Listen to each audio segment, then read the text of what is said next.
The following is a fictional story of events that may happen in the near future. 8 a.m. New York Stock Exchange. It's a cold, breezy day on Wall Street as markets await the Federal Reserve's announcement for QE4. Futures are up significantly. The Dow Jones just breached its 2008 high of 14,164. Gold just hit an all-time high of 2,900. Silver just breached $100 per ounce. The dollar index is holding at 53. With official unemployment at 16.3%, there is a nervous feeling on Wall Street that if this doesn't work, the world could implode into a depression that will last for the remainder of the decade. 8:19 a.m. Beijing. Chinese officials announced that they can no longer allow Washington to devalue their holdings. After making their concerns private, China accepts that Washington will never stop paying its debts with inflated currency. China makes an official statement from Beijing, quote, "We have made our concerns known privately for some time. With QE4 about to be announced today, China will have no choice but to stop purchasing U.S. treasuries. We have allowed Washington to try to work through their imbalances for 4 years. But with global inflation and U.S. consumers rapidly shrinking as a percentage of global GDP, we feel that a Western recovery is unlikely until they reform their entitlement programs." 8:45 a.m. New York Stock Exchange. Upon hearing the statement from China, Dow futures have a sharp reversal and begin to drop. Gold leaps past $3,000 per ounce, up $150 per ounce in the last 26 minutes. CNBC awaits a statement from the White House. 8:50 a.m. Washington, D.C. The president makes an official statement to calm investors' fears. He tells Americans that he has spoken with several G20 leaders. They have assured him that they will continue to increase their purchase of treasuries and believe that a strong U.S. economy is the only thing that will bring back global prosperity. He has also spoken to Chairman Bernanke, who assures him that a strong dollar will be the result of QE4. The president also reminds Americans that his recent New Deal recovery programs that he passed through executive order will increase the likelihood of a lasting recovery. He also notes that Beijing, since 2009, has slowly been reducing their holdings, so the impact will be minimal.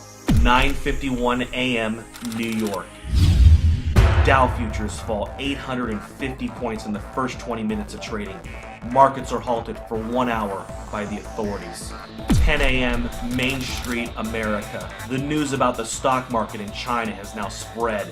A panic begins to set in and unprepared Americans rush to the grocery store. In an attempt to purchase food and water, Americans that didn't know what was going on are alerted by all of the news stories and panic buying. Within 50 minutes, there is a nationwide rush to the stores. Empty store shelves in America become a reality. 10:52 a.m. New York. Markets reopen and the Dow Jones resumes its collapse. Investors around the world join the sell-off in bonds and stocks and begin to purchase commodities. Unlike the panic of 2008, this time commodities are seen as the only safe haven from a dollar crisis.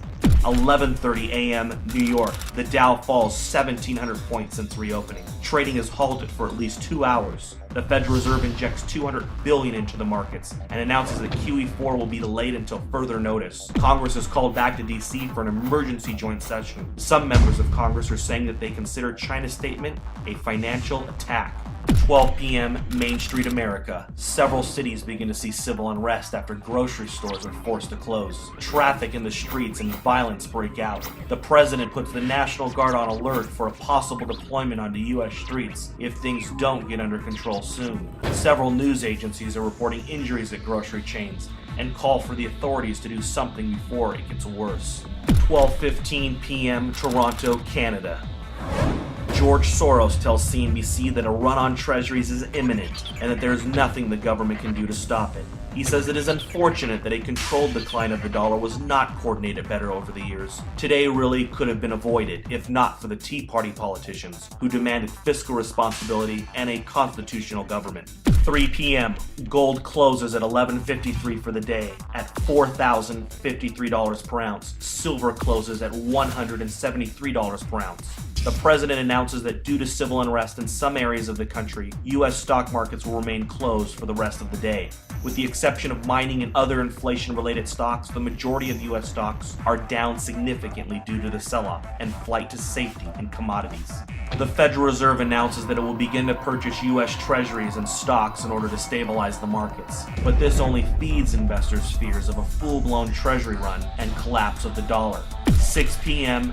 Asia. Asian markets begin a massive sell-off. Dollar collapse rumors begin to take hold of the markets. CNBC Asia looks into a possible COMEX default and complete breakdown in the U.S. economy. Gold spikes in Asia, up 17.50 in the first complete hour of trading. Gold is now at 58.03. 7 p.m. Gold and silver bullion dealers across the world have suspended all sales due to no inventory. A COMEX default is now expected. Several central bank representatives propose a freeze on currency markets and a fixed devaluation of the US dollar in order to calm investors. 7:30 p.m. The United States. The sun sets on America. In the last 12 hours, the world has changed. Americans are glued to their televisions, taking a crash course on a debauched currency.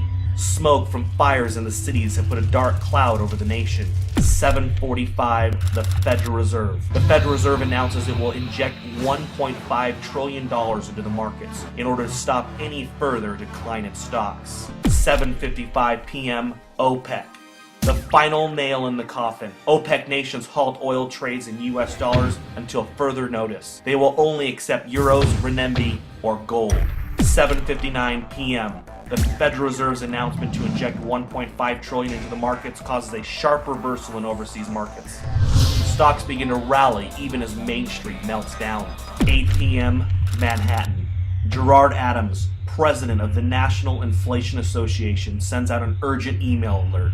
In it, he informs members that it is with great sadness that the time to warn and prepare Americans for hyperinflation has ended.